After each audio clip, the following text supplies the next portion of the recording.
So we're here with your inverter.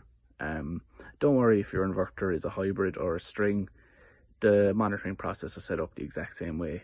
Coming to your logger, you can see there's a serial number, a QR code and a password.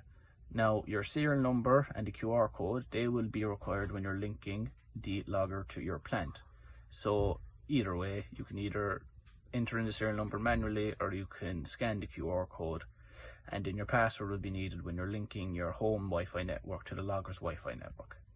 Now coming to your home page, you will click onto your device tab, the three dots in the top right corner, and add a logger.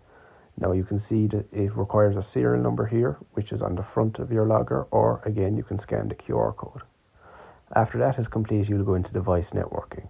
Now make sure your phone is connected to your home Wi-Fi network or the Wi-Fi network you want to use for the inverter.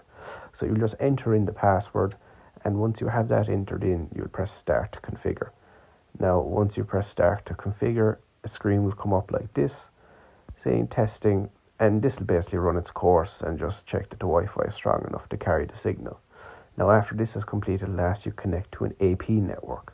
That AP network is belonging to the logger. It's its own private network.